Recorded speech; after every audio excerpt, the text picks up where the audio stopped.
Well, the pre-orders are over. My book is out now. It's called What This Comedian Said Will Shock You, and it's available now anywhere you get your books. I can't believe you and I never dated for a minute. Sandra, I expressed an interest in Washington, D.C. What? Club Random. You took care of children? And I took them to school in the morning. I think this should be some sort of a special. Club Random. What have you been doing for the last 40 years? I've seen... 40? No. 50. I used to see you every night, right? At Catch a Rising Star? Well... Every night. There was a time when you were all there every night. Well, I came in and out of New York because I was based here. Yeah, but there were months and time, Yes. unless I'm misremembering. No. Because we would all go every night. It was like de rigueur. There was you were the MC. I was, yes. Yeah. Don't make me brag. Well, I mean, you know, we all have our past, but without our past, we wouldn't have our present or future. But the name of that club, Catch a Rising Star, I mean, I certainly was never rising like from that club. I mean, I moved out here and then slowly moved up the chain. But you had, I mean, I remember, like, that was the definition of that club when you got King of Comedy and when that came out. Right. I mean, suddenly it was like, there was a few times when somebody like who was in your midst now is like on a different level. Yeah. And it was kind of awesome. I know, it was just surreal, the whole thing. You know, the way it happened, the audition process, Jerry Lewis. Martin Scorsese. Yeah, I mean Marty and Bobby, that goes without saying because they're, you know, more contemporary. De Niro, yeah. I mean, see, this was like we're comics and T-shirts in the club, you know. Yeah. So we weren't even thinking about movies. You know, if we could get a sitcom, that was the big thing. And yeah, well, I wish I'd segued into a sitcom. I'd have a lot more money now. I mean, you know, I got paid scale for the King of Comedy, but, you know, of course, it was incredible. Yeah, I mean, it's so funny. I mean, you've gone to these places in this business, so many varied places, you know, both like big, like show busy, mainstream Hollywood movie, and then also lots of... avant-garde. Yes, I mean, I think that's how people think of you. I hope they do. It's a great thing to be thought of, and you deserve it. Very few people are legitimately avant-garde, but you are. Oh, I'd like to think I still am. I mean, at least I'm, you know, I'm still in the game of avant-garde. Oh, I know you did New Year's Eve. Where's that place you'd order? Joe's Pub. Joe's Pub. In New York. It was so good they wrote about it in the Times. I know, they did a nice piece on me this year. It was like, wow. Oh, I have recordings of that. You know, I have you in my iPod. I hear it frequently singing Midnight Train to Georgia. Yeah. Which you ended at least one show with that. Yeah. Well, that was my special, I'm Still Here, Damn It, on HBO when I was pregnant. And I never talked about being pregnant like every other woman in Hollywood. When they get pregnant, they use it as some sort of like cudgel or something. Right. Now, what are you putting in your drink? Oh, this is just a little something to relax you.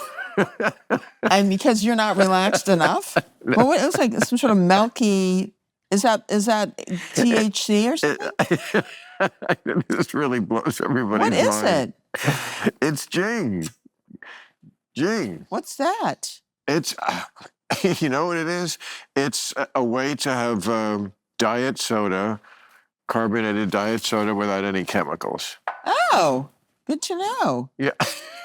These people, boy, they ought to be my sponsor. I mean, I'm sponsoring them. Why aren't they? Why aren't you? Or maybe they are. I don't know. I don't follow the business end of this. I don't follow any of this. I just show up now and talk to whoever's there. I do want to know who's there because I only want to talk to people I like. Do you miss going to the Playboy Mansion? Didn't you go there quite a bit? Wasn't that one of your hangs? They had 5 parties a year, and I went to the parties.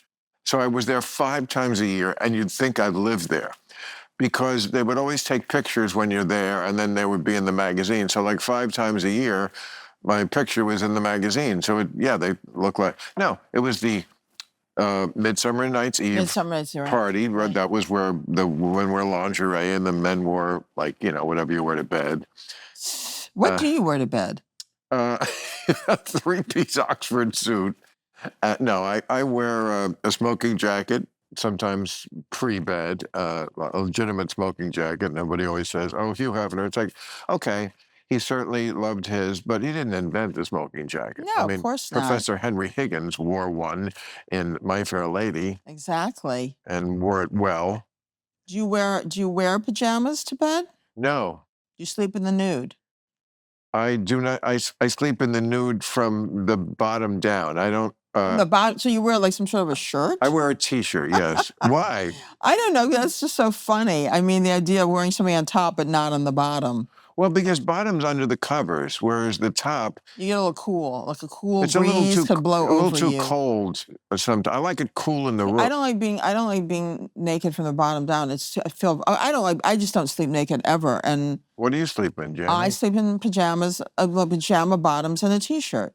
And because I like, if I have to get up in the middle of the night, whether I'm in New York and there's an emergency or there's a earthquake here, I don't want to be naked. I want to be able to jump into my slippers and hit the ground running. What about your girl? You're still with your girl? Sarah, yeah. Wow, that's a long-running Broadway show. Almost 25 years. Congratulations.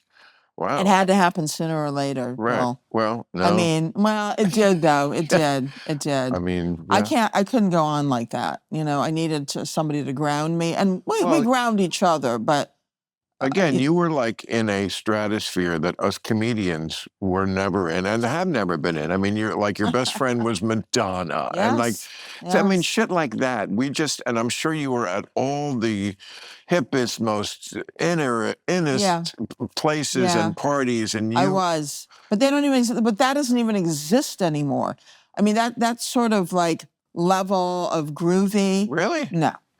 Are you sure it doesn't exist because our time has passed to be invited to it? I was never invited to it the way you were. But look around at the people who have taken, grab the mantle and run with it. Are these people that we want to hang with? I mean, I don't want to name names because I don't want to get into I don't like pissing contests. Right.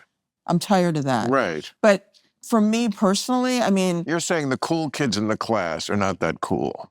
In this class, I don't think That's what I mean. I mean, fashion was at its peak, in the 80s and 90s. Well, of course, they're going to say we're just saying that because it's not our generation, and you just. But it's I agree. It's absolutely definitively true. I agree. Things are not the same because of social media, because of overkill, because everybody thinks they're a part of people kept that scene. Getting just dumber.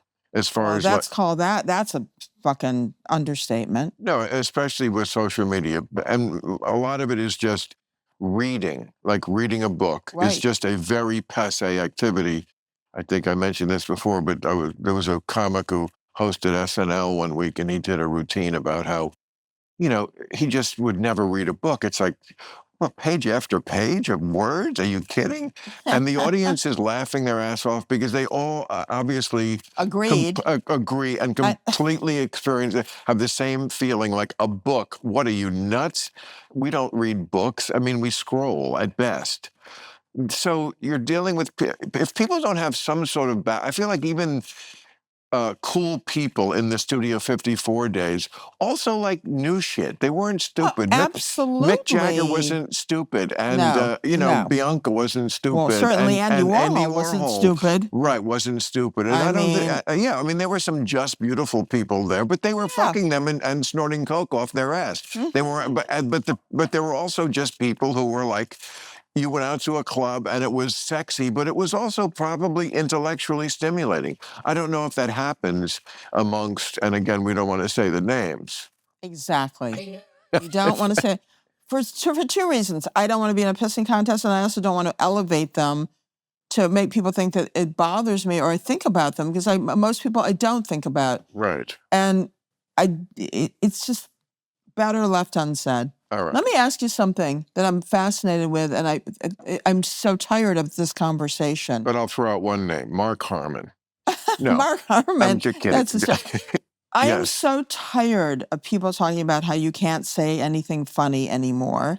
And Yeah, because we and do. but you know what else drives me crazy? It's when you have conversations like that, the funny goes away. It's like, I want to be funny. I want to have fun. I Right. want things to be kicky and crazy Yes. and carefree and madcap. So I don't want to like disseminate how things aren't funny. You can't be funny anymore. That's bullshit. Don't you agree? Oh, yes. And even dissecting it is boring. That's my point. I Right. can't stand it. Right, right. And also, it's so stupid. Like after every administration, the press calls up like a lot of the late night comedians, and they always say, now that George Bush is gone, will you be funny anymore? No.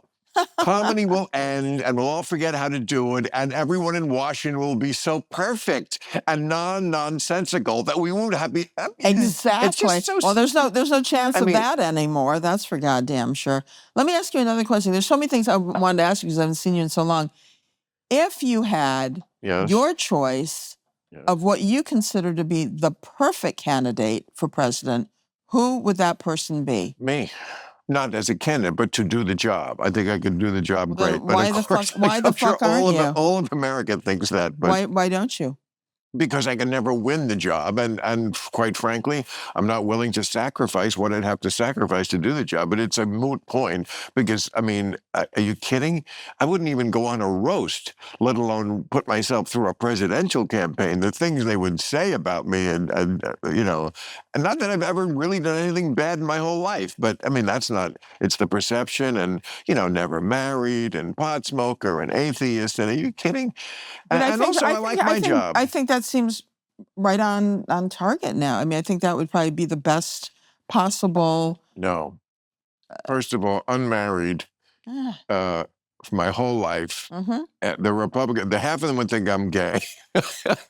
the other half would think, the other half would be a lot more accurate. I just, like What would they be accurate about? I like girls. But we all know you do. What's what we have in common? Well, I mean, yeah, but I'm just saying, in America, first of all, their idea about what is age appropriate is narrow, really narrow. Like I've seen a 10-year age difference be talked about in the tabloids. It's just like, well, there's a 10-year age difference, a 10-year age difference. Because you like to date women who are 10 years older than you. I've always known that about you. Yeah, Bill, you love an older woman. I'm going out with I think at this point you're probably dating an 80-year-old. Would you date Jane Fonda? Jane's hot. I love Jane. I know you're friendly with Jane, Yes, right? of course. If Jane came on to you and like started making out with you, would you make out with Jane Fonda? I know the politically correct answer is to say yes. And I'm sorry, I'm just not that cat and never have been. I have to be honest. Like we should never castigate anybody for what their personal preference is, especially in that most intimate and personal of areas. Your choice. No one would ever. And Dealer's choice. No. Yeah, exactly. But no one in this enlightened age, and I mean that sincerely, I'm not being snarky, no one in this enlightened age would ever The golden age. question if someone wanted to be gay or trans, so they also shouldn't question any sort of, as long as they're normal and legal, heterosexual. Wait, what is normal and legal? Well, dating someone younger than you. Well, you would not date somebody who was 17.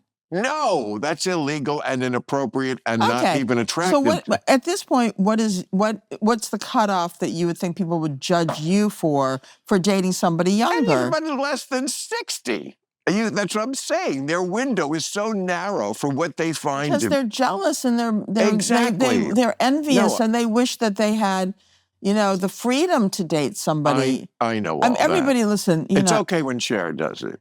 Well, I think it would Which it is. But it's okay if you do it. I mean, you're well established as a player. And everybody has always known that about you. Yeah, some people are even always asking me about the Playboy mansion. Listen, I No. had a very, very. They were fun, those parties. Well, I was in Playboy. I was on the cover of Playboy in 1992. I have it. And it's a damn good spread. My friend Michelle Comp shot that layout, and I wrote all the accompanying, story, and it was a very liberating experience for me. Again, these are things us other comedians didn't do.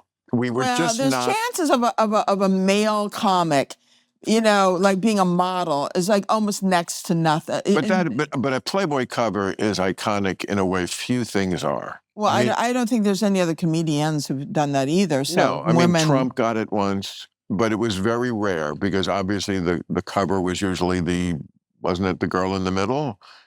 Trump was on the cover of Playboy? I believe he was. I know he says he was. Well, then it had to be.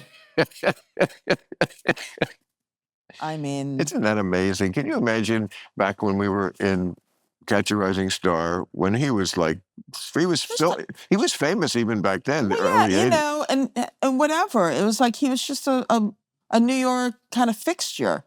Absolute and it was fixture, like exactly. Homeless, whatever, right. A bad businessman, but put up a lot of ugly buildings. Right. I mean, he had already started to like corrupt the landscape. But when he was young, he was tall, handsome. What? He was always an odd-looking dude. I don't think most people would see it that way.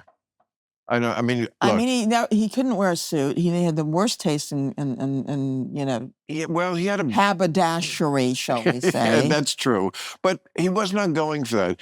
He has he's a brand. I always compare him to McDonald's or any of the fast food places because that he loves the exactly. But the fast food places, for some reason, they know through testing of some kind that what makes Americans want to eat is the colors red and yellow. Is it? Yes, I guess it's like the ketchup and the mustard. Well, whatever that's perfect because he looks like he puts ketchup on his face, the red tie, and mustard in his hair. Exactly, the red tie and the yellow head. You can do a character of him with just like a little dash of yellow and red, and you'll know it's Donald Trump, and it's the same colors. I wish we could laugh. I want to have fun. I wish I could laugh. I guess we're just going to have to laugh. Of course. What else is there to say? Your thoughts on Robert Kennedy Jr.? The worm. Yes, maybe he drank some tequila and the worm got into his brain from the tequila.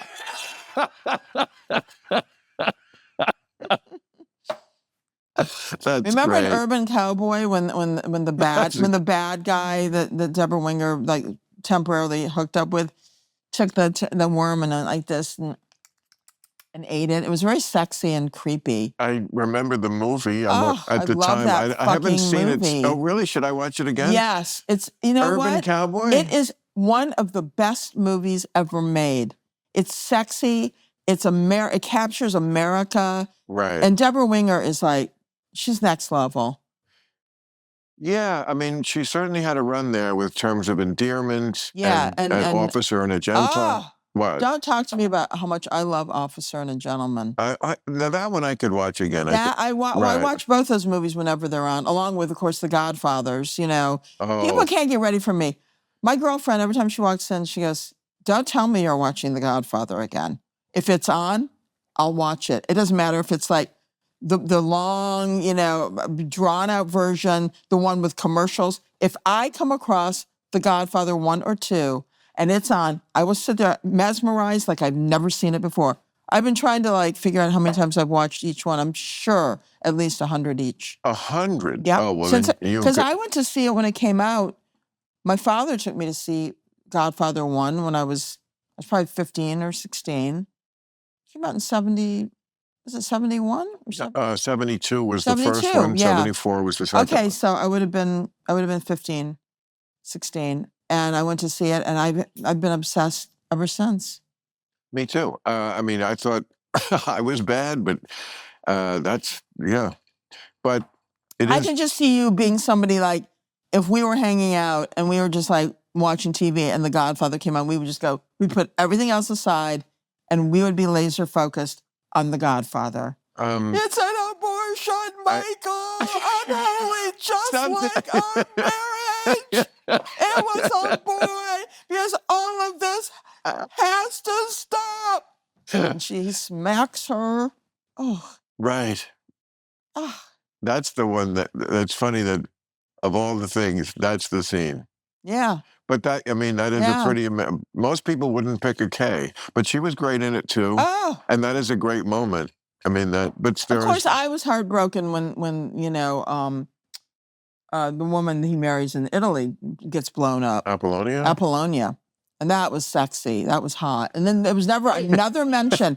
Does Kay have any idea, do you think, that he had gone to Italy and married this woman? Well, that's the kind of thing an actor probably has to think about because they ask you to know your backstory, right? Right. So, But I'm just wondering, if that was ever like referred to or thought of, or there was some. Well, here's But one, I don't think. Here's one thing we do know about Michael Corleone: Yeah. that he can cold-bloodedly stare his wife right in the eyes and directly lie. Yeah. Michael, Completely. did you have anything to do with the killing of Carla? I'll tell you once, and never ask me again. You could ask me about my family this one time. One time. No. No. Michael. Right. And then Boy. kissing. That's why I've always thought the moral of this movie was women are pushovers. No, I'm kidding.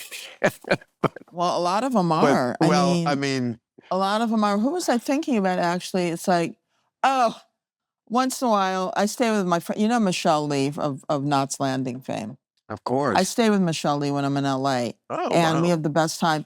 But she's addicted to HGTV. And I am watching it the other day, and there's this... Shopping? No, it's the house, where they do the house makeovers. Oh, okay, And it's sure. just, it used to be fun, and now it's just total dreck. It's dreck. So this couple, they're down in the South, a husband and wife, and she's constantly leaning on him and looking up to him, and I'm like, this shit's still going on. I guess it's what people buy into, people still want that kind of dynamic in relationships in this country, which is why there is such a backlash, to women's, abortion rights, to reproductive rights. It's like, what the fuck is going to happen? Things have not changed as much, in my view, as the media would have us believe. I mean, if a Martian came down and watched TV, he would think we're all gay or trans or fluid or binary or whatever on the spectrum. But yet, The Bachelor is still on. That's always my argument. That's your barometer. That's like my glove that I think. If The Bachelor is still on, aren't we basically who we always were? I mean, they want the ring, and they want, Yeah, it's true. I'm sure that even at like the highest levels of celebrities, this is outside of P. Diddy's house, but other places, like even the ones you think are having the orgies and that stuff, I think the women are still exactly as women are everywhere. If you're really with somebody, they're not into orgies and threesomes and other chicks. And, No. And the fights and the issues that they have in their marriage are just like the guy and the woman who are living on $48,000 a year. And Correct. living in a 2-bedroom apartment in Van Nuys. It's the same shit. Yes, it's easier when you have money and that, but it's petty jealousies and seeing too much of each other.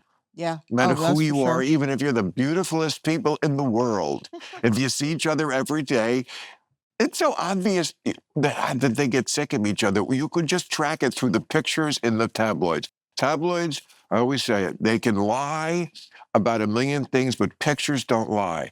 And when people are first into each other, the pictures, they're like, you can see the laughter, they're looking at each other in the face, eye contact, and then straight ahead. And then even with J-Lo and Ben Affleck, they're on round 2. Right. And they've already got them beefing sometimes. Beefing? But when you're out in public and you're still beefing, yeah, that's an indication that Yeah. that things have gone awry. Well, Let me ask you something. No. Have you ever come close to marrying anybody? Ooh, Have you ooh. ever been Yes. like with somebody and you thought, Yes. okay, this is it. I'm done. This is Absolutely. the one. So what happened? Jane Fonda. The year was 1968. I was 12 years old. She was just back from Vietnam. She just unflute. I fell in love with her, but then I loved my country too much, and she was Hanoi Jane, and I couldn't do it. Jane Fonda, by the way, as beautiful a woman as there ever has graced Hollywood. Gorgeous. Right. Gorgeous. Like, And she's maintained it. I mean, you know, she goes through a lot to maintain it, but it works. and what balls? I mean, Unbelievable. the balls to the things that she did, and the way And it's still doing. and is still doing, but like at a time when the focus was intently on her, and Yes. also like lived very humbly when she was married to Tom Hayden. Oh my God, Like- beyond. She gave up. It was like, you know, Right. almost like monk-like. Right. Well, it wasn't monk-like, but it was definitely Well, for her. middle class, like, you know, the washing machine is broken Yeah. kind of shit, and living in this kind of neighborhoody Out of place. Santa Monica. Right. But guess what? She sprang back from that shit. She was like, I'm done. I'm back in Hollywood. I want glamour.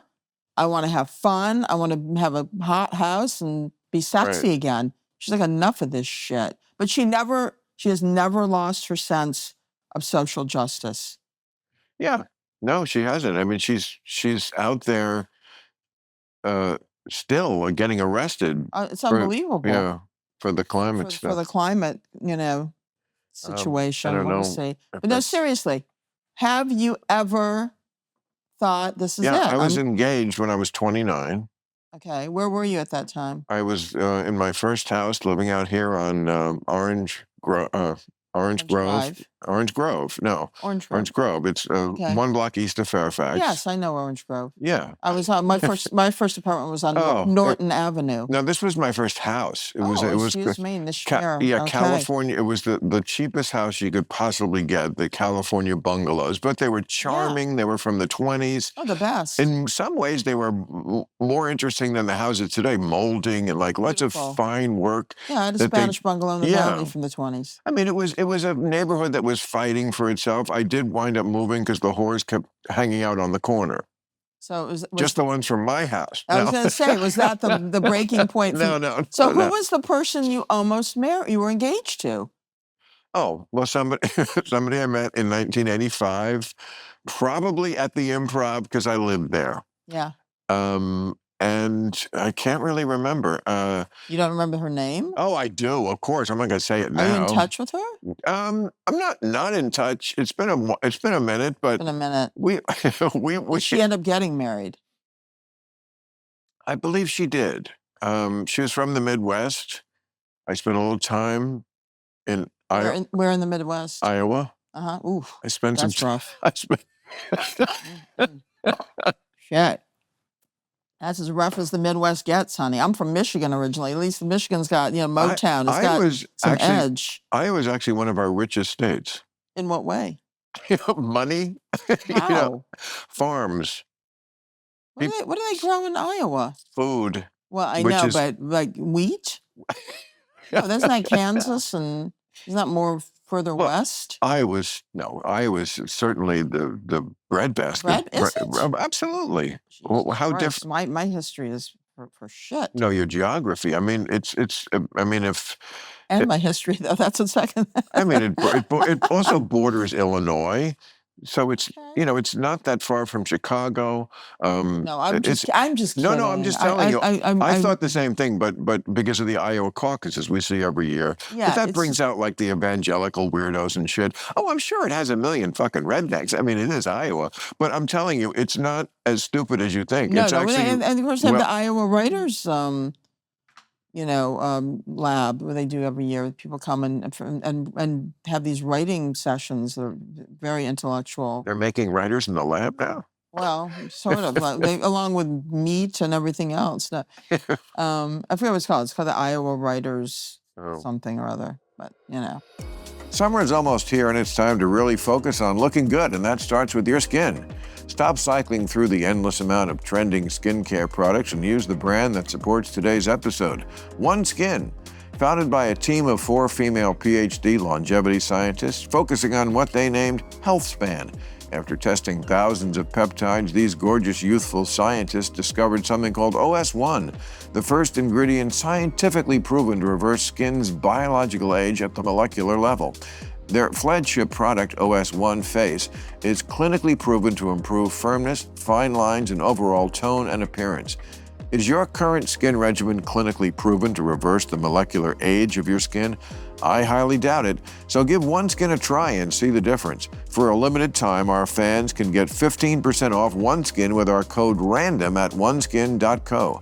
OneSkin is awesome and it absorbs fast and leaves your skin super soft. Also, it's fragrance-free, not like those other perfumey products. OneSkin is for everyone who wants to prevent or reverse the signs of aging and addresses skin health at the molecular level, targeting the root causes of aging so skin behaves, feels, and appears younger. It's time for you to experience a new skin health routine at a discounted rate today.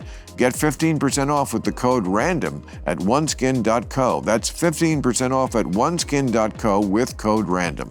We only have one body, one skin, and only you can choose to make it better. Age healthy with OneSkin. Club Random is brought to you by the audio marketing gurus at Radioactive Media. It's almost June and it's time to show the world that you can get your business in shape for summer. Do something concrete and definitive to drive new sales and acquire new customers by partnering with shows like mine. Believe it or not, I have a lot of pull, so my audience listens to what I have to say. You can elevate your brand in an intimate space away from your competition while generating up to 9 times more leads by combining the power of audio and video channels with text messaging and generate an ROI as high as 5, 6, or 7 to 1. Club Random has been partnering with Radioactive Media since the beginning, and they can create a customizable campaign for your company's needs. Radioactive Media has an exclusive deal to promote your product or service on Club Random with me and save up to 50%. Just lock in your first campaign this year. Don't leave your marketing to luck. Go to radioactivemedia.com or text the word RANDOM to 511-511. Discover how audio marketing can surpass your current strategies with new and innovative ways that sound better. Go to radioactivemedia.com or text RANDOM to 511-511. Text RANDOM to 511-511 today to save up to 50%. Terms, conditions, message, and data rates may apply. Hey, I'll be at the David Copperfield Theater at the MGM Grand in Las Vegas on June 21st and 22nd. I'll be at the Orpheum Theater in Minneapolis on July 13th, and on July 14th, the Riverside Theater in Milwaukee. Do you smoke anymore? Or did you ever? I have never smoked. I mean, You've never smoked pot in your life? I'll tell you something. Twice I've eaten edibles, almost ended up in the hospital. I hallucinate. I am a wreck. I'm too susceptible. Well, you must be around them. I mean, come on, with that crowd you hung with. And where do you live? Downtown, right? I live in Chelsea. That's downtown. In the art, kind of art, Right. lots of art galleries. But Lots of people art don't galleries. smoke pot anymore, like in social situations. They don't? No. What a bunch of fucking losers. Maybe they do. I don't know. Did you see my shirt? Thank you for pot smoking. That's funny. That's a cute T-shirt. Why Now, not? will you sleep in that? I could, yes. I may have. I may tonight. I could easily see having this Are on. you involved with anybody now? Are you dating anybody? Yes.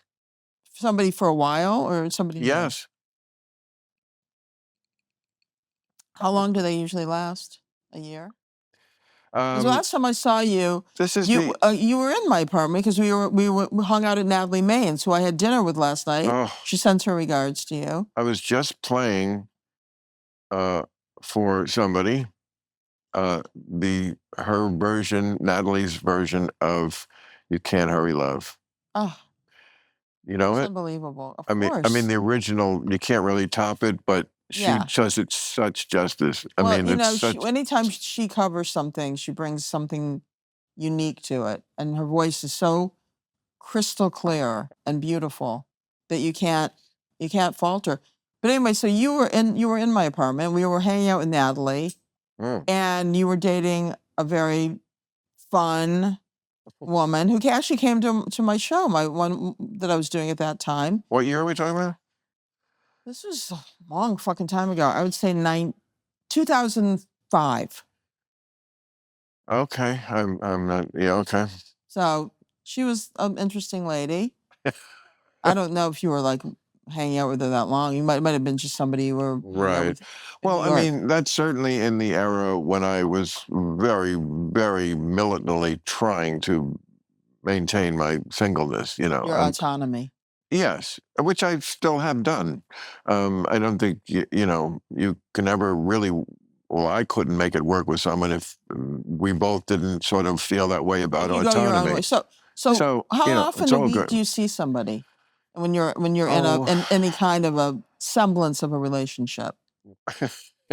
What is it average? doctor, I'm going to answer. I'm curious. I This know you isn't are, for but I this want to. isn't for any sort of like.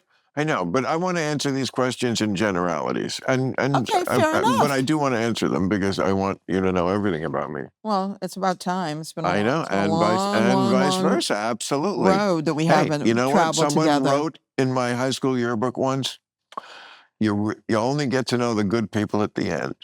Ooh, Kind of reminds me of interesting. that. Wow. Anyway, Are you feeling mortal? oh, come on. I'm 68. Are you? Yes. Not a I'm a year older than you. And I will be 69 in June. I was born in 55. You You're look good. 56. You look healthy. Honey, And like, I take excellent care of myself. you still look like you. Yeah, thank You you. look healthy. You know, Inshallah. yeah, you still have good features. You know, that's as good as we're doing as good as we can do at this age. Absolutely. Because as Richard Belzer used to say, Oh, the bells. we're punching 70 in the mouth. Yeah. Okay, Sparky. But where the fuck did it go? Where did it? I say that all the time. But you know what the problem is? The 2 years or 2.5, 3 years we lost in COVID, because it jump started it. You know what I mean? It was like we were on hold. Well, and it fucked it up. I feel like I lost 2 years to COVID. Yeah. And I lost 30 to being stupid. Like, meaning what? Meaning, if I could have just gone back and not been so stupid at what would every you have done? every juncture of my life. You wouldn't be who you were or are. Or maybe I could be who I am better. Well, we all feel that way. There's so many things I wish I had done. I know. Things I wish, a couple of roles I wish I'd taken. More money I wish I'd made. But you know what? I read some quote recently, like, resentment or envy is like the poison that you're hoping is killing somebody else or something. I remember after King of Comedy was such a sensation, everybody's like, what's she going to do next? And then the conversation was, what's she waiting for? Like, why isn't she doing it? I didn't wait for fucking shit. That's just, I'm telling you, those were the years where people were like, I was waiting for somebody to come to me with something that was equally as dynamic, and nobody fucking came to me with anything. And it was shit. What about the one where the taxi driver solved crimes? What were you too good for that? What was that? I'm just made something up. What was that? That's like every stupid. Well, then I just reverted to doing my one woman shows because I didn't want to end up in some. No, here's the problem: the King of Comedy was a oddity. It was like it was a one off. You would never see another film like that again. And then they kind of reverted back to doing like, the Brat Pack and this, that, and the other thing in the 80s that I didn't fit into. No. So there just wasn't, had the King of Comedy happened in the late 80s, 90s, there would have been indie films that I could have segued into. There weren't indie films. Oh, never. As one great manager once said to a client, what your problem is in this business, kid? Integrity. Yeah. That's for sure. You got it. In the long run, it serves you well. So, I can't believe that you and I never even dated for a minute. Sandra, I expressed an interest in Washington, D.C., and I believe it was 19... Yes. What? Okay, I knew it would come to this. We were both booked at Garvin's, which was the gig in... Oh, laugh I at... mean, the Garvins. I mean, you have to laugh at some of these names of these clubs. But you remember it. Garvins, of course. Of course. And Of course I do. Right. And that weekend, I definitely, and you definitely not so much.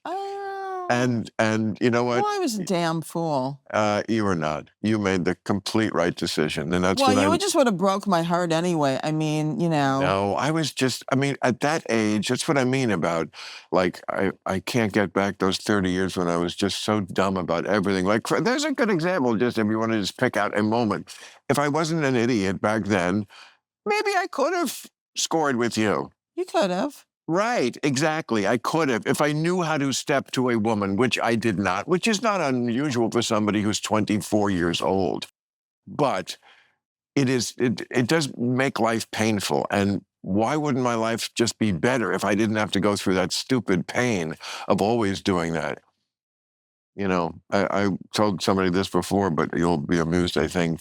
I was looking at this picture of myself that was taken when I was 28, and somebody was looking and said, God, you were good looking. And I was like, wow, that is a kind of a hot picture. And I had this epiphany that back then, whenever I couldn't get with a woman that I wanted to, I always thought, I'm not good looking enough because I got this awesome personality. And then I realized, oh my God, it was the exact opposite. I was plenty good looking enough. Adorable. Just an idiot. What's exactly my personality was the problem, or at least some of the time. I mean, who was going to give you the nuances? You know, I mean, who was going to teach you? Yeah, I never had an older brother, and my parents of my generation didn't do that kind of like. Honey, are you kidding? No, Why? Fuck no. What was your upbringing like? Were you normal? Well, no. I mean, I was born in Flint, Michigan. I have 3 older brothers. My dad was a doctor, an osteopath. Wow. My mom was an abstract artist, very talented painter. Wow. My dad was abusive to my. Abusive in what way? Just hated having kids and treated my brothers like shit, and kind of doted on me. But you know, still, it was he crossed too many lines. And then we moved out to Arizona when I was 10. And we left Michigan suddenly. I think he had knocked up his nurse. We don't know. That's what we think. But you know, all of a sudden, like within 3 months, we left this life in Flint, Michigan, to move out to Arizona. My brothers are all amazing. We're very close. They're all like fabulous people. My mother was great. My dad left my mom after 38 years of marriage. Best time of my mom's life. Is now? And my dad is still alive. He is 101.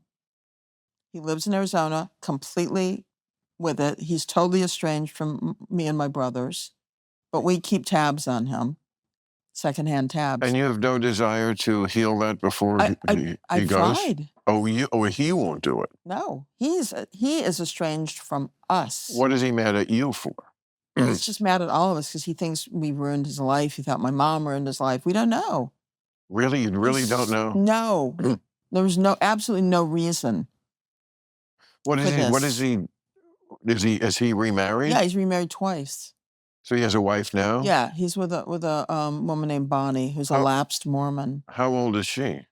She's probably in her late 80s. That's not age appropriate by my calculation. Well, she should be at least 98 for that to be age appropriate. No, she should be 50. How she should not be? If my dad had enough money, maybe she would be 50, but he's not exactly, rolling in the dough at this late date. But anyway. But they're retired and they just. No, he's still practicing medicine. He would if he could. Believe me. That nutter. But anyway, I wish him the best. It's sad. It's when you know your parent is still on the planet and you can't connect. That's terrible. The last time I called him was on his birthday. He goes, "You're calling me on my birthday? Who gives a shit about the birthdays?" And he screamed and yelled at me. And I said, "You can't talk to me like this." Oh my God, that's so sad. We hung up. It was so sad. Oh, that's terrible. But he's not nice. Oh, I see. He's just not a nice person. I hate to say it. No, say it, because it's true. He sounds like a huge dick. He is. He's very Trumpian in his own way.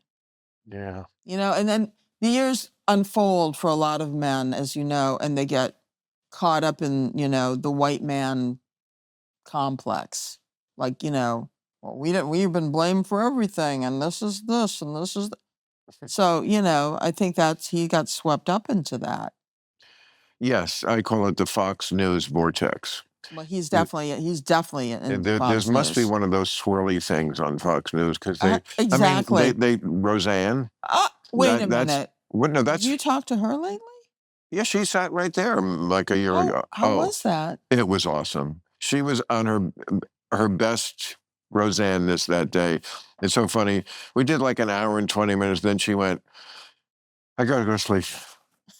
And she was just like, Did she fall off and go? No, she just go to sleep? like when it was over, it was suddenly over. But until it was, she was fun, funny, crazy, of course. But also, I don't know if she's winking at the craziness. She knows I am, and then she laughs. So one of her personalities knows that her other one is a joke.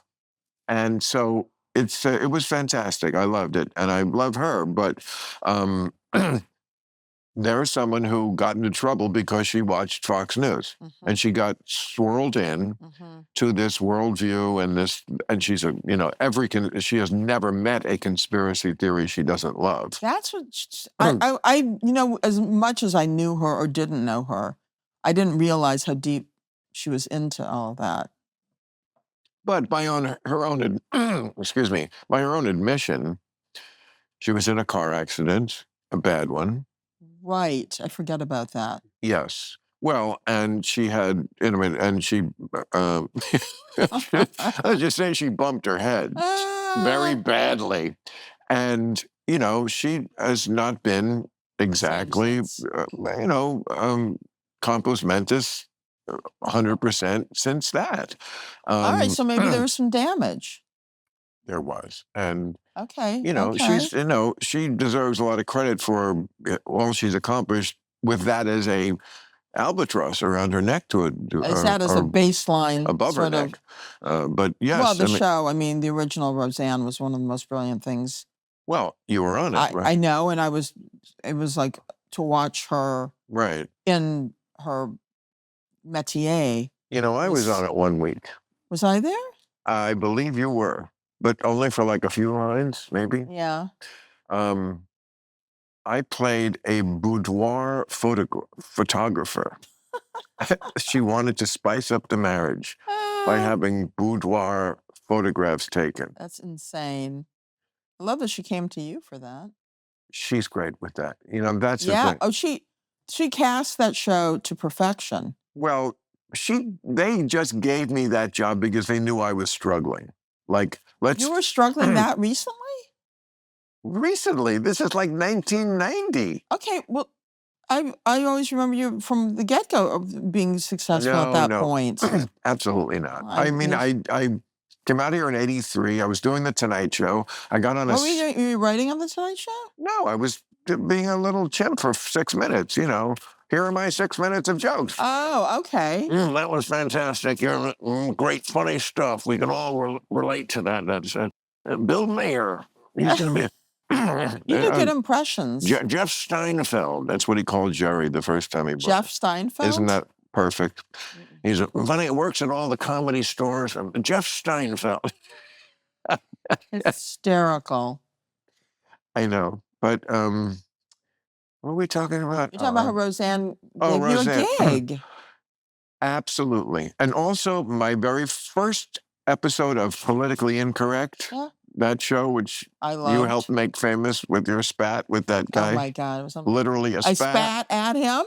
And or so they said. I never even saw it. I just got up. We watched it like there's a Bruder film. I couldn't see the spit. I didn't. Well, I think I was just so completely fucking outraged. It helped us.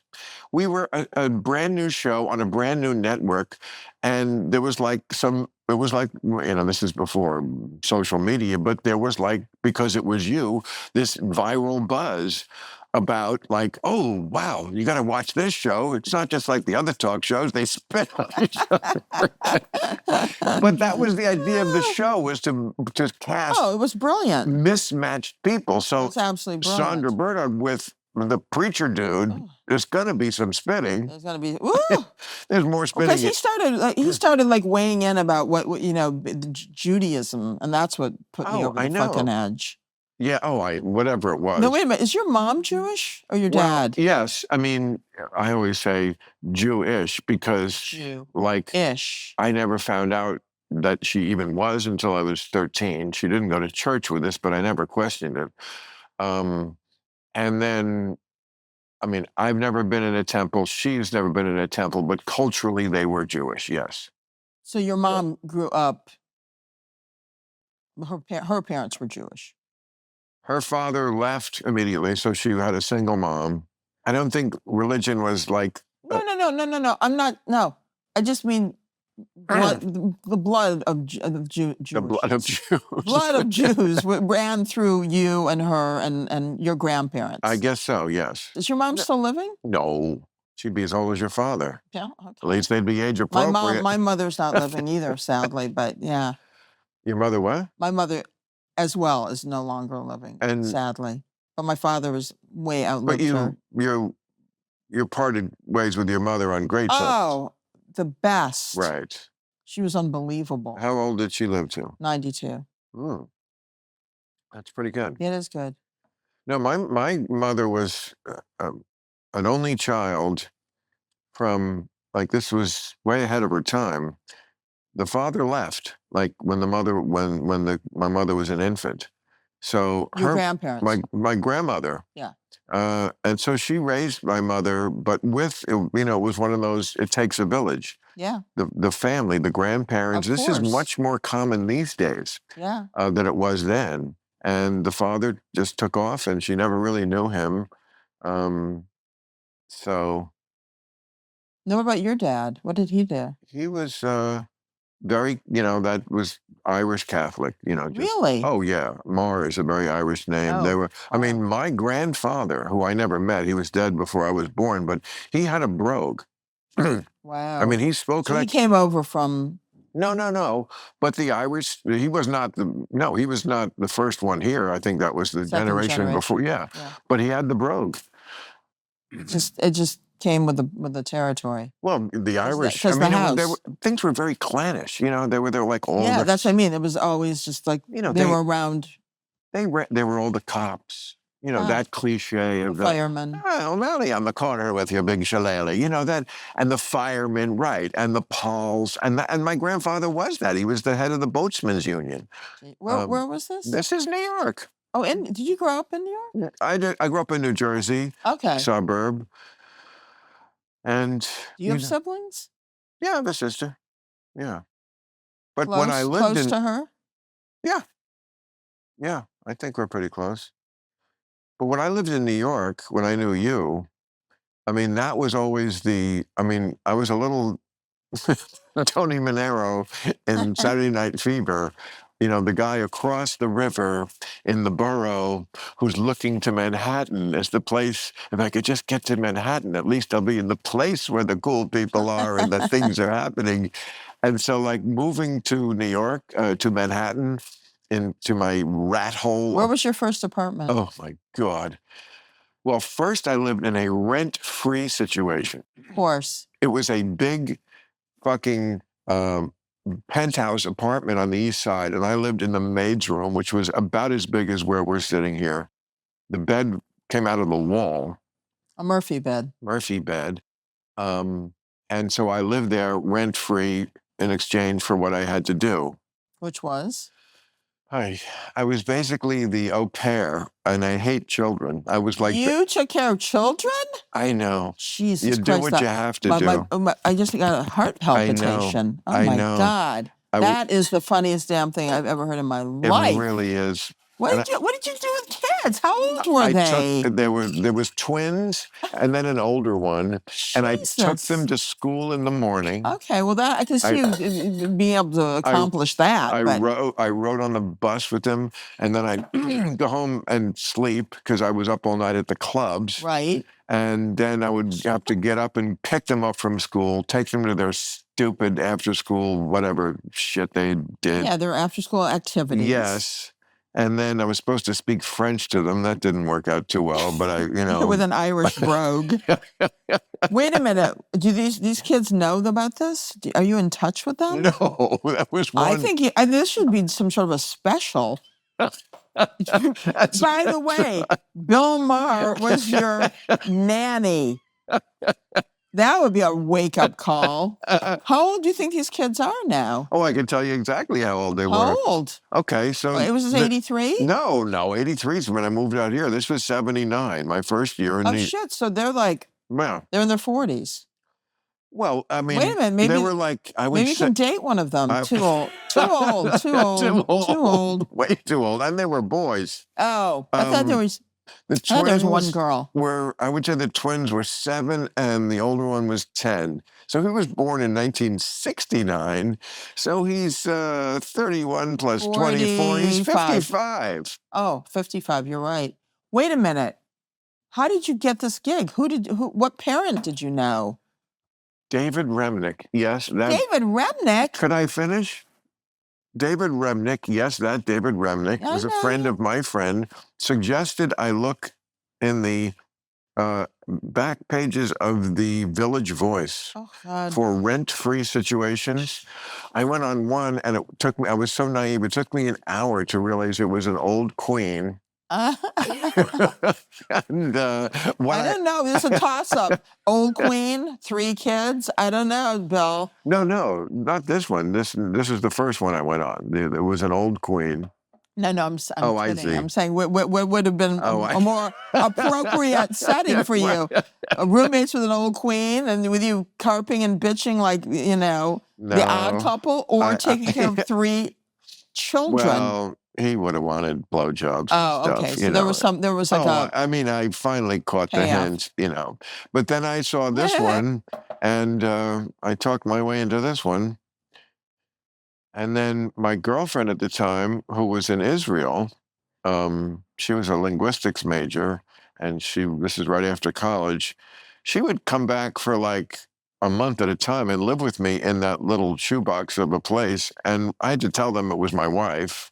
Neither one of us had rings, so it wasn't. Care? I mean, this was 1979. But they were using you, an unknown quantity, a stranger. Right. And they were so cheap they couldn't fucking pay and hire a real Did they pay you as well? It was just free rent? And food, but I didn't like her cooking. Oh, you had to eat the cooking, the woman, the mother? Not with them, but my little cubbyhole was off the kitchen. And I lived these different hours. One of the things I did was I bought the next day's New York Times. They would leave a quarter out for me. A quarter it was. How quaint. And when I was coming home, walking home from Catch, it was... You'd pick up the... Correct, because newsstands were open 24/7. So that's when I knew you then. Right. That's right. It would have been a little difficult for us to have a moment at the house. Well, first place, you had a girlfriend. Right. Second of all, like we would have like woken up in a. Were you there in 79? Yes. Oh, okay. I used to come to New York because I'd already done a couple of smaller films, and I'd come to New York and usually stay with my friend Marge Gross. Remember Marge? Marjorie Gross died of cancer. Yes. Sadly, heartbreaking. Part of the 40 wave. She was fucking funny. Marge. Oh my God. Remember her opening line? Isn't it amazing what humidity does to straight blonde hair? That is the best. Oh my God. And you're into it. She was. Anyway, I would stay, actually, where she would live part of the time was in Larry David's rent. That they had the actors housing. That big apartment. Okay, so I would stay there. I don't know where he was. Maybe he was in California. We'd crash at Larry David's place in the actors building. Right, where we had so much fun. And the person across the hall was Kramer. The person. That's crazy. The person Kramer was based on. Who was based on? Yeah, there was a real Kramer. Well. No, that building, Jim Valley lived there also. That was that. What did they call it? It was something. Remember. What it was government subsidized for actors. The arts, yes. Yes. And so comedians. Can you imagine? What I can imagine is that I was too stupid to get in on that, which others were clever enough to get in on. I can't believe you didn't. Oh no, It was like a dormitory. You know what I mean? It was like basic no, apartments. these were nice apartments because they were government subsidized. That's true. They were It was fine. somebody pushed through a bill because something blah blah. We have to help the arts, and so next thing you know, comedians wound up with really nice apartments, and I was living on 8th Avenue above a bus stop. That was my main apartment in New York for 3 years. 8th Avenue. Oh, Where? 55th. Oh, oh, you poor thing. I mean, listen, you deserve all the success in the world. If you had to live in that fucking part of town, Yeah. Hell's Well, I Kitchen. also lived in Spanish Harlem. Back then, it was rough. Yeah, it was. I was so poor that they left me alone. How poor were you? I was so poor. Oh, so poor. I was so poor. I can't think of a joke. I mean, I was so poor the criminals left me alone. I mean, that's really kind of true. But that apartment was really rough. No shower. Went down the hallway. No, it was a tub in the kitchen. Oh. And with an attachment, and. But you weren't into any attachments, so that must have been very hard for you. Even I'm so unattached. I don't even want to attach something to my bathtub. No, you make it sound like I'm heartless. I would never. I respect you. I don't know. I don't really know how you operate or how you have operated. This is the most time we've spent together. Right. Well, I'm going to tell you. I'm going to speak in that generality. In this way. I'm going to speak in that. We never got around to the generalities. Let's do it. I could have left here and still not known. Right. Let's do it. All right. Okay. Go. Get it on. Get it on. Get it on. Get it on. Get it on. Get it on. Ow! Okay. Well, first of all, it's a badly designed system. I'm talking about romantic entanglements, at least the way we do it. Because anytime you see somebody every day, you're going to ruin it. I mean, not completely, and people find ways around it. Yeah. But there's no way. Nobody in the world is that interesting. Nobody is that sexy. Nobody is that anything that you can just do it day after day, week after week, month after month, year after year.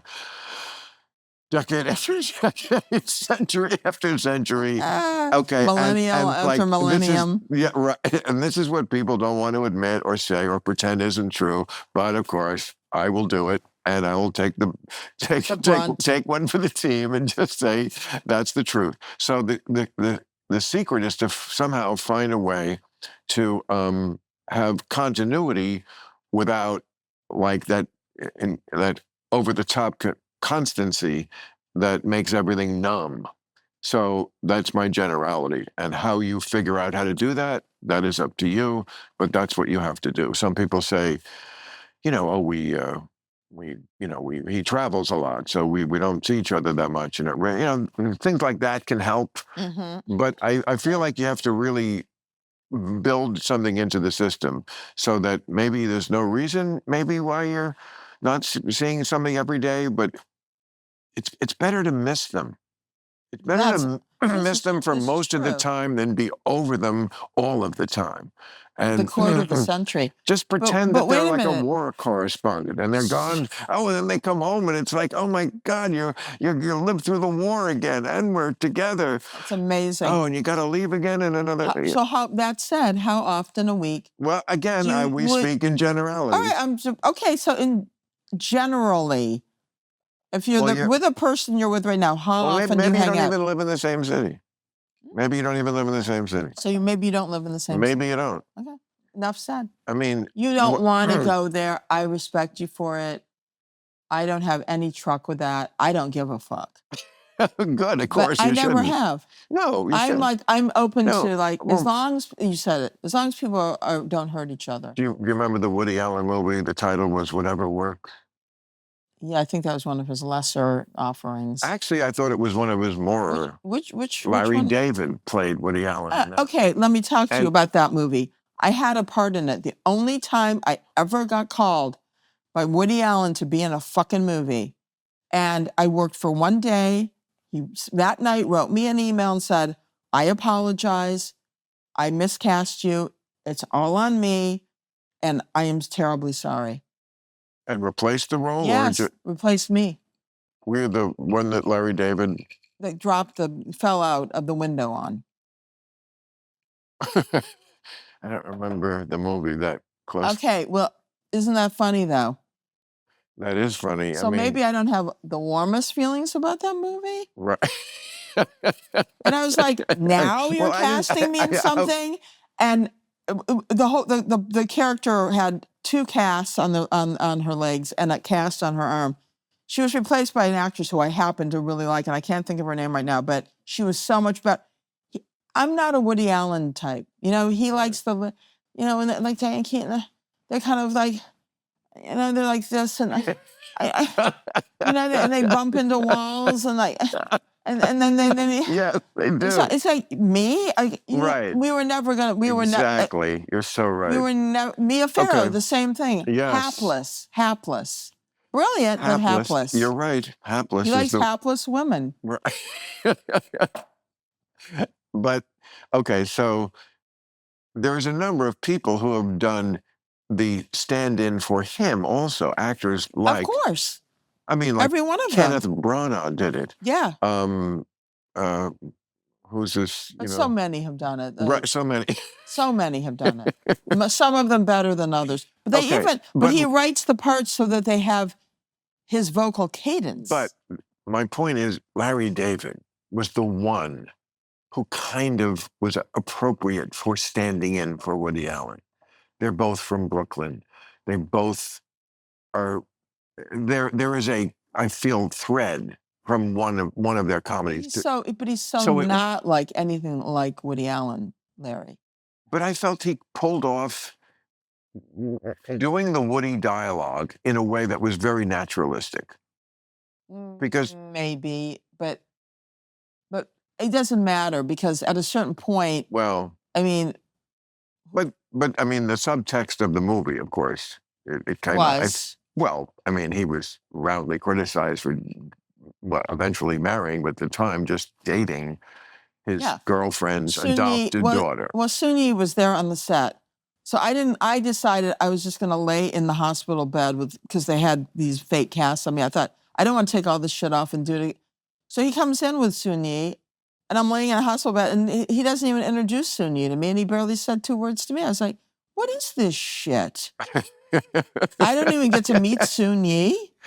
You know, I don't want to make this comparison, but I'm going to. Maybe I shouldn't. But if you watch the Beatles documentary about making of Let It Be, John Lennon treats Yoko the same way. It's like, we heard that Yoko broke up the Beatles. He never even looks at her. I mean, the whole thing is between Lennon and McCartney. If you watch it, I mean, a love affair. A love affair that was still going on in 1969, plainly. And Yoko is just like, I'm sorry, but she's just there. She's just there. I mean, I know. But anyway, it's just so funny you brought that film up. Right. Out of all the films. Well, because... And then I was cut out of it. It's better, believe me. I was so wrong for the role. Well, I really was just reminded of the title and the concept that in love affairs, whatever works. Yeah. Mostly. And I even defend Soon-Yi because, he married his daughter. He did not marry his daughter. Mm-hmm. She was not his daughter. In her own words, she once said, yeah, it's a little offbeat. I mean, but, love kind of is where you find it. I don't know. I gotta draw the line there a little bit. It's like Woody Allen has his choice of a lot of prospects. It's a little funky. He was a father figure. He was. No, he was barely there. He was. He was a shitty father figure, but he was a. He was not. He talks about that in his book, which is brilliant. Apropos of Nothing. Have you ever read it? I have not read it. Okay, I know you have a thing, but No. I honestly, I don't have a thing. You would love this. I'm kidding. I grew up on Woody Allen, and it's. You'd love this book. You really would. Listen, for whatever, you can't take away the years and years of brilliant movies that Woody Allen has made. I mean, there are moments in it that you look at and go, Well, that was a little tawdry, but nonetheless. yes. But I mean, when the subject is Woody Allen, I always have to say lots of bad ones. Lots of ones that just didn't work. And I think he kind of feels the same way. Wait, lots of Bad ones, just bad movies. Like movies that just bad. Absolutely, but I'm talking about the early. I'm talking about the early years. But he did, yes, the early years. But he did so many movies that if you just take out the bad ones, it was like, wow, he's still got like 20 great ones. Absolutely. And he doesn't think so. He said, he has said, I don't think I've ever made a great movie. I beg to differ. You've made many, many great movies. He just works a lot. He does. I mean, that's his thing. He's also, I mean, the discipline we should all have. Right, two movies every year. Sit down and write. Right. I don't know about you, that's the bad.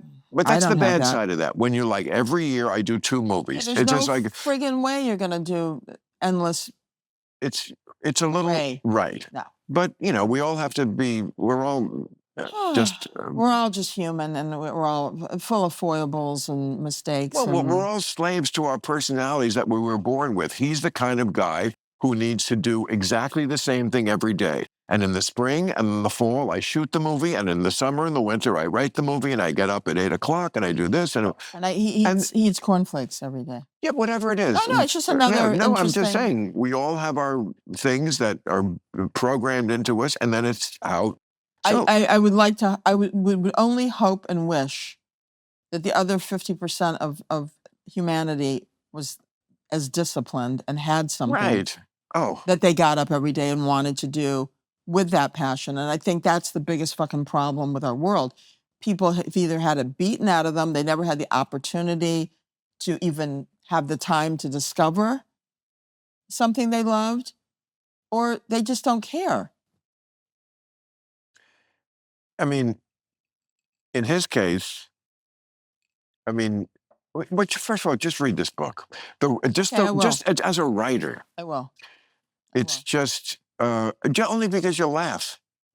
And also he goes back to like the 50s, that whole thing with on your show of shows when it was that giant 1927 Yankees lineup of writers on the same show, Mel Brooks, and I can't remember all the probably Doc Simon, Neil Simon, Jesus. Which when Can we you were believe that.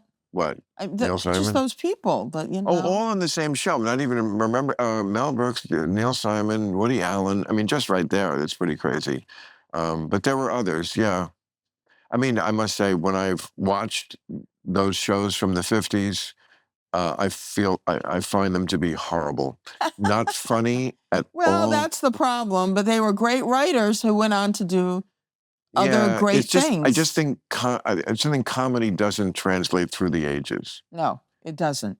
Right. You're absolutely correct. I mean, it's like watching, the Marx Brothers. Occasionally, yeah. I mean, you're like, and they translate. Stop, please stop. I can't watch them. It's killing me. I'm so bored. This isn't.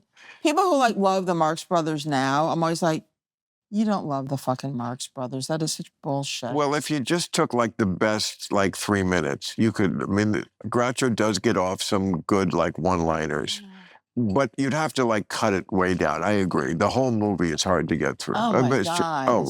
It's a lot of the comedy writers who went to Harvard. The intellectual ones that love the Marx. They claim they love the Marx Brothers. Well, S.J. Perlman wrote a lot of the Marx Brothers movies. Okay, well. Well, I mean, he's one of the great American humorists, and he's amazing. I'm not saying they didn't have merit. Yeah, no, they had. But like you said. I take your point. But you just said it, so I'm reiterating. I'm using that as an example. Let me tell you something. No, I can't sit and watch the fucking Marx Brothers, or I'll go bananas. I've been rewatching a lot of the classics lately, like The Godfather, like The Godfather. Okay, well, that's different. Yeah. No, drama is one thing, comedy's another. I may have wanted to introduce these films to someone who wasn't age appropriate. Okay, well, that's fun. Yeah. So one film we watched was called Giant. Yeah, of course. I had never seen it, and I always heard it was like this classic. How was it? How does it hold up? I haven't watched it. I thought it was horrible. Okay. I mean, melodramatic. Putting it mildly.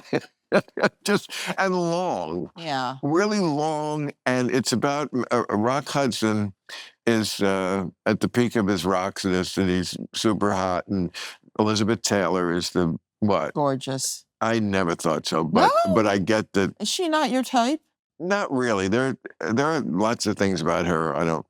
Yeah, I mean, I didn't think she had a good body at all. Richard Burton used to make fun of it. No, squat. No, squat. Thank you, Richard. We Yeah. really appreciate that. Since you were a fine physical specimen yourself, I mean. Pockmarked old British actor.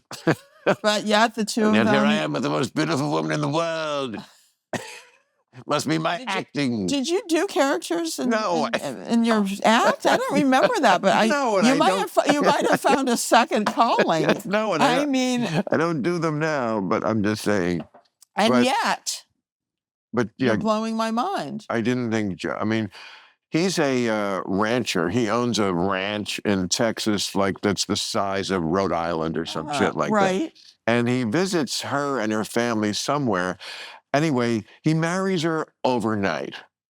Like, that's all you have to know about these two. Is like, this is how much this is a connection. That constantly happened in movies. People were always marrying overnight. Really? Yes. I mean, okay. So then they're on the train. He's taking her back to Texas, and now she's going to be this Maryland girl in Texas. So it's a fish out of water, and also I guess it was considered a big movie because it was one of the first, I guess, to address racism because Right. the Mexicans who work the land and the ranch. Yes.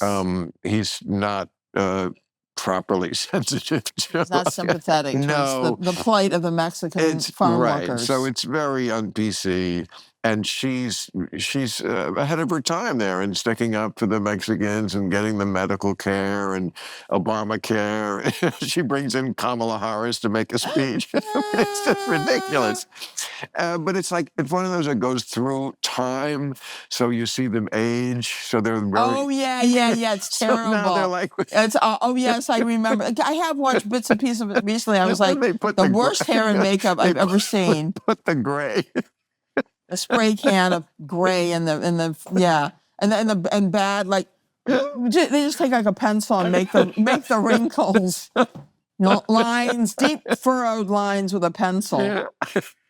A lead number 2 pencil. Yeah. Just come here. Yeah. Who was the makeup artist back there? Was his name Dick somebody?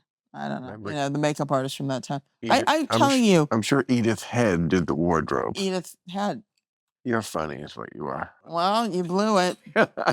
What was the club again? Garvin's in Washington. Then we stayed at that hotel. It was a nice hotel. The Shoreham. No, I know. That was the first year. We stayed in a great hotel that was way above what we usually got. They just got a rate. You know what happened? Because it was walkable. I stayed there a couple extra days, and they locked me out of my room. I don't blame them. Because they kept saying, that I hadn't laid down my own credit card for the extra nights. I was like, so I had to broker a deal. It was a whole fucking shit show. Because I was bitter about being rejected. I'm the one who put them up to that. Okay. And after all these years, it truth is out. It has to come out. Truth is out. Really why I wanted you here. But maybe it was all for the best. Maybe if we had connected in that way, we wouldn't have stayed estranged friends. Because where else have we been estranged for fucking years? No, we would never been estranged. We just never got there. We're on different tracks.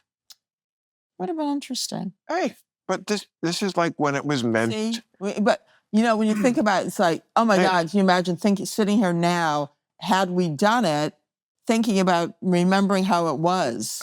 I'm not the cosmic type, but things, they happen when they happen. I wouldn't ever say they're meant to happen, but it's almost like a pleasure that some things happen.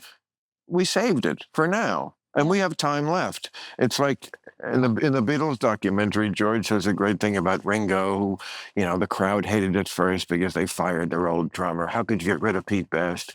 And George says, Ringo was always in the Beatles. It was just, that was his entrance time.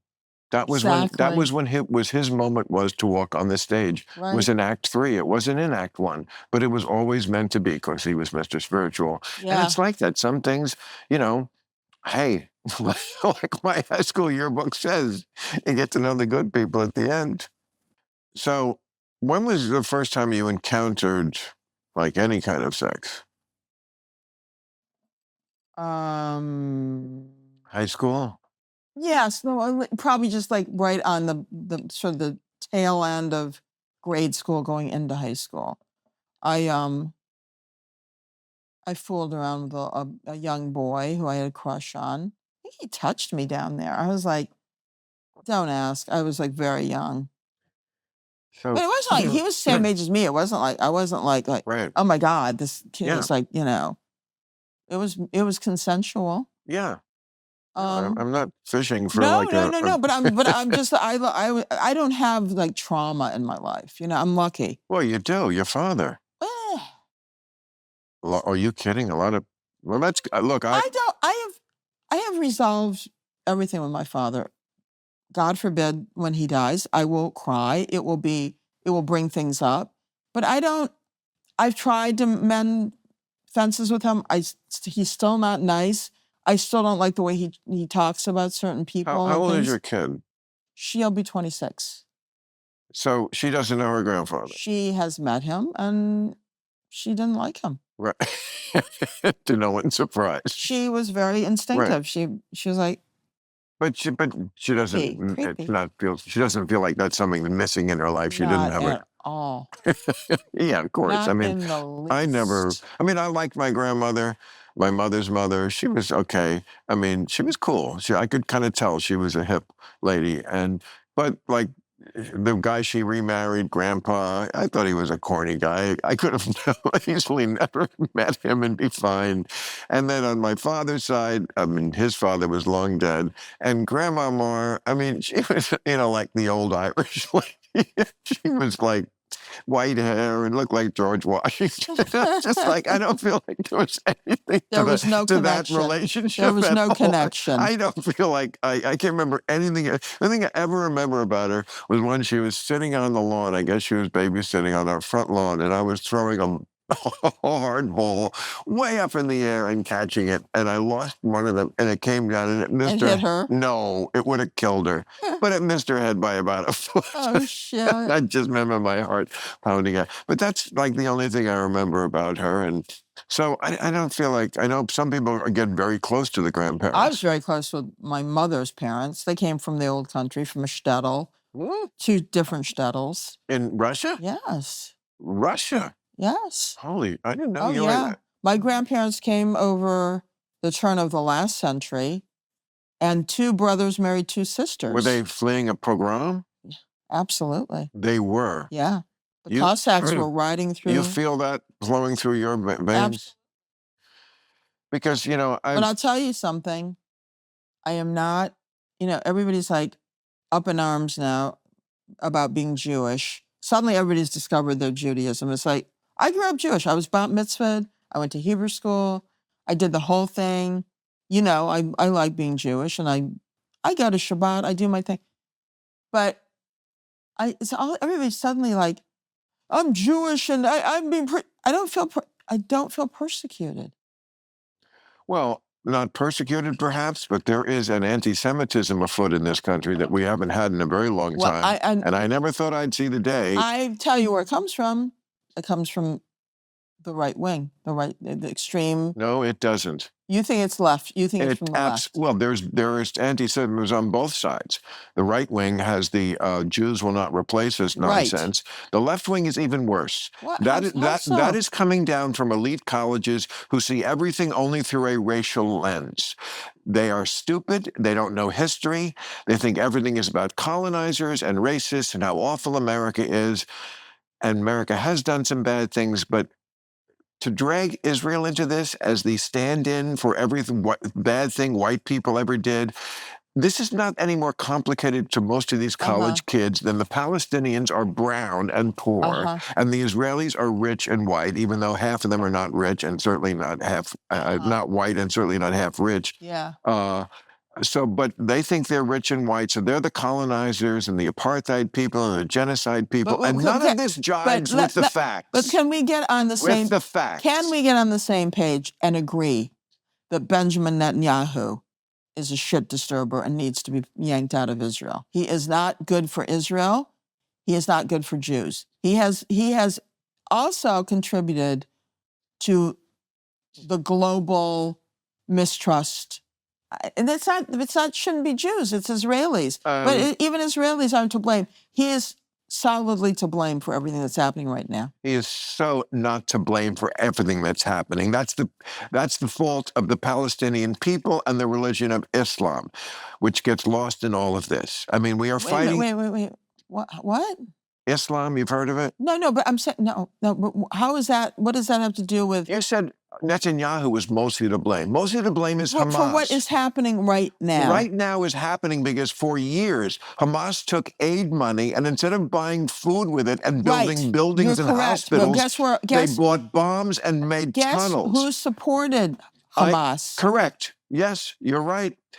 For strategic reasons, which probably were, in retrospect, not wrong. But it wasn't like Netanyahu was working against the interest in his mind of his own people. I know they say he's working in the interest of only one person, himself, because he doesn't want to go to prison. I don't believe that either. But it's a moot point because we were having such a sexy conversation. It's a moot point because Netanyahu he's not long for the job. But what everyone who's been to Israel will tell you, my dear, is that even when he goes, the Israelis are completely for the policy. That will not change. So yes, they don't like him, and there are good reasons for that, I agree. But the policy will not change. They want Hamas eliminated. I agree. I know. Okay, well, that's it. But Hamas never should have had the power they had. Correct. He enabled them. Yes, you're right. Let's leave it there. And even worse. I don't want to end this fabulous. I'll tell you the worst. Rapprochement. The worst. And love affair that has been overridden for years. First of all, talking about Israel. Just because we don't agree exactly on something doesn't in any way taint our love, right? You see, now, but it might create a situation where we won't want to talk for a couple of years. We don't have that kind of time to waste. No, we don't. We don't. We're like, and I don't want to wind this conversation up or down on this very hot, I'm going to wind uncomfortable, I'm going to wind it up. Pita of a conversation. I'm going to wind it up. I'm just going to say one more thing. I'm going to jam a pita with you. Netanyahu's biggest sin is that the attack happened under his watch. He was Mr. Security. But they also knew they were forewarned. Okay, but that's the biggest one. You can't. Israel would never have let this happen under anybody else's watch.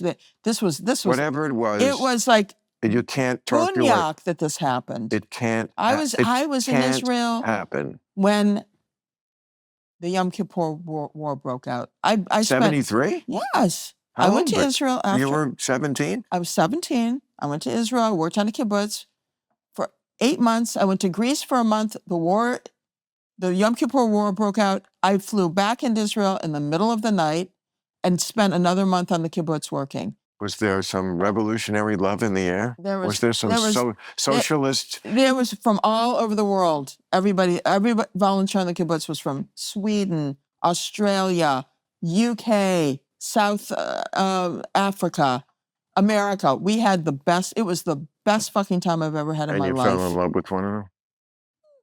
Not really. I just had lots of fun. Some Israelis, some Americans. It was next level. All right. Well, I'm sure I can't match that in the future, but I'll do my best. So Eretz Yisrael, honey. I take your hand. Hi, Victor. I could talk to you forever, but Melech Yisrael. Hi, wait, Victor. Before you go, do you want to plug something, or don't you have a documentary coming out? Well, I'm a part of some documentary about. Tell me about it. Well, I did this. Honestly, no, I don't want to. Great. I just want to be here in the moment. I had the greatest time. Oh my God! I threw it as a stretch. It was uncomfortable. Love you, baby. Love you too. A kiss on the lips. My God. Might be 40 continental. 40 years in the making. Let's go down these steps together, like we should have years ago.